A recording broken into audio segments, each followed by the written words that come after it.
Let's talk about what Matty Lloyd had to say yesterday on 3AW. So this is what Lloydo said yesterday on 3AW regarding our trade targets, picking players over draft picks, and our veterans.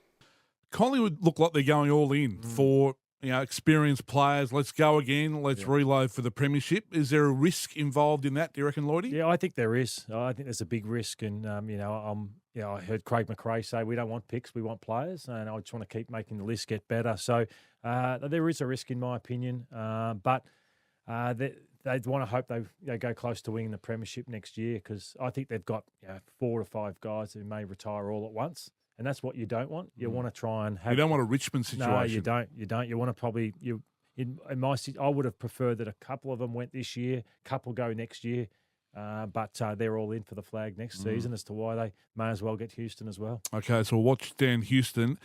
So I think the media do a really good job of, look, we know that Collingwood generates clicks.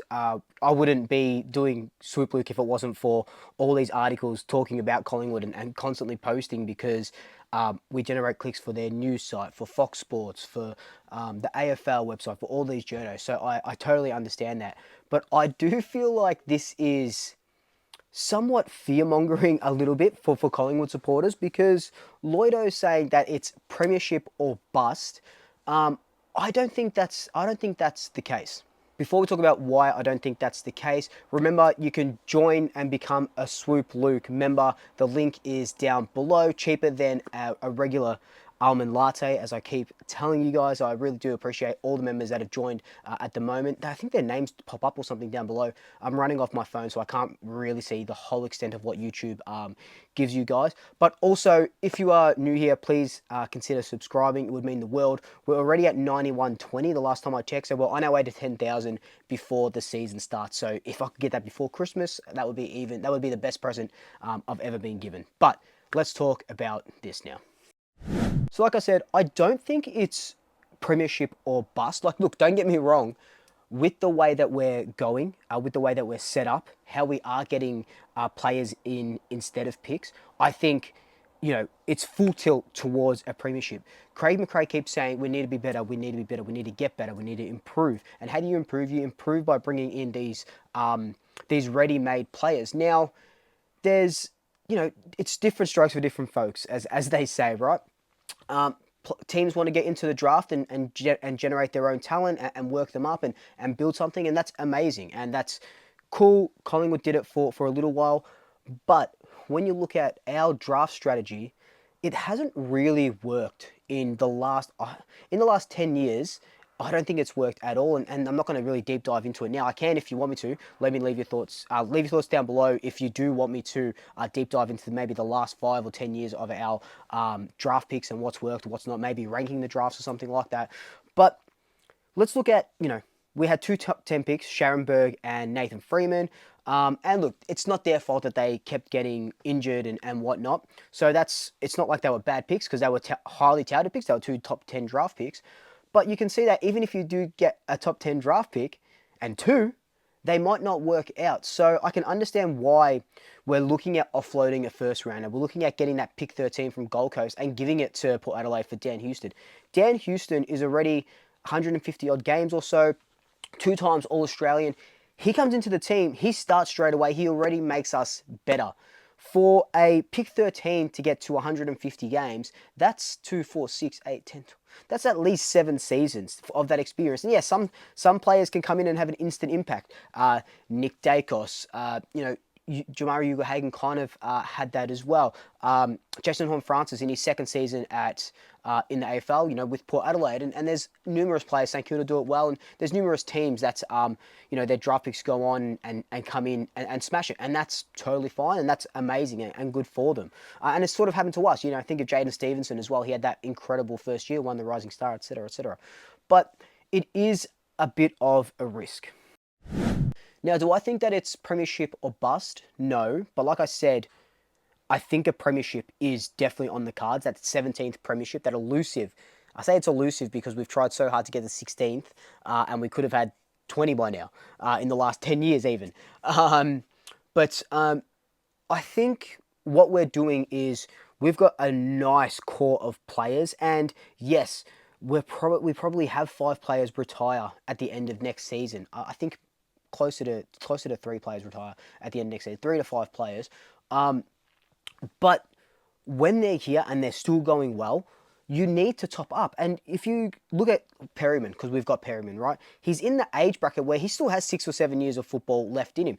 Dan Houston, if you get him in, 6 or 7 years worth of football left in him. So these guys, when Pendlebury leaves, when Sidebottom leaves, these guys are the ones that are going to come in and help us. I don't think that we're going to fall off a cliff like a West Coast, like a Richmond have.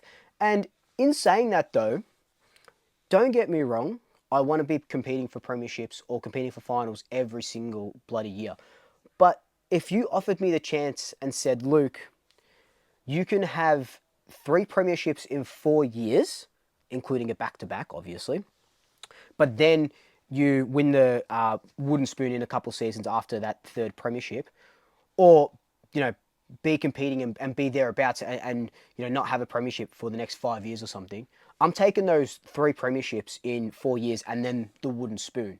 And I understand that maybe some people don't feel that way, but that's how I feel. I want to win those premierships, and if that means the wooden spoon, then that means the wooden spoon. But what we're doing here now is setting ourselves up for the future. And Perryman, Houston, next year we get Tommy McGuane. He's one of those players that is going to come in and do a job, maybe not straight away, but pretty much that first season. I feel like he'll play really well in that first season.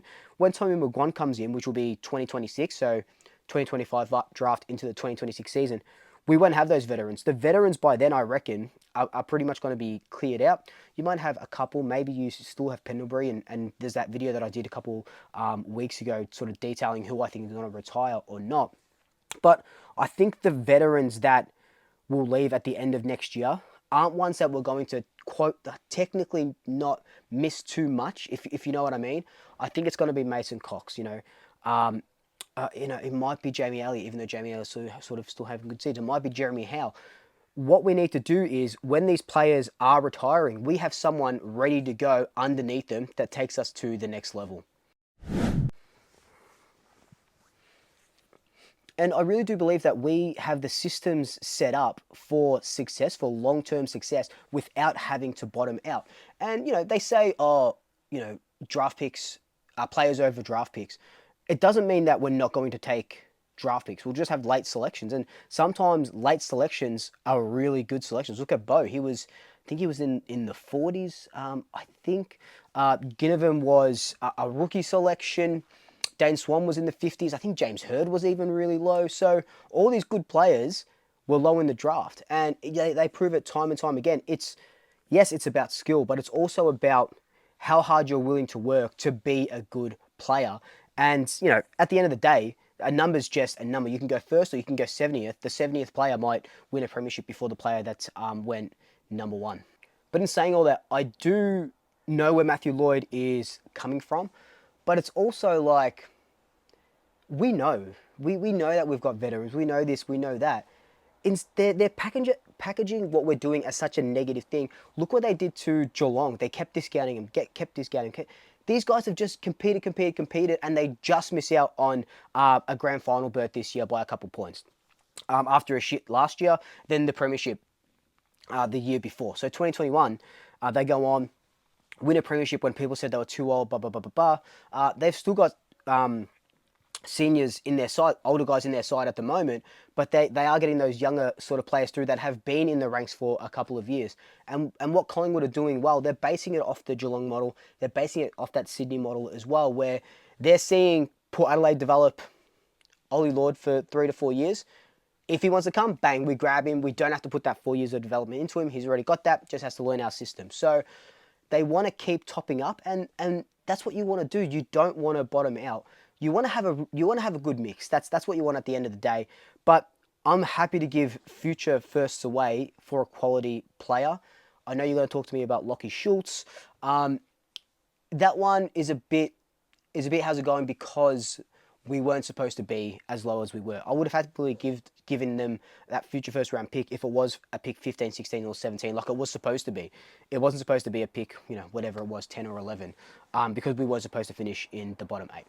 But let me know your thoughts down below. And I also should say as well, the future first next year, we don't need it for Tommy McGuan. Just like Gold Coast don't need their don't need their pick 13 this year for Lombard. We don't need our future first next year for Tommy McGuan because we can get points from other picks. Now,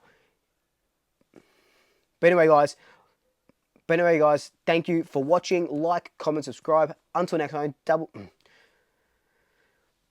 anyway, guys, thank you for watching. Tell your family, tell your friends, tell your pets. And until next time, double shackers. I'll swoop you later.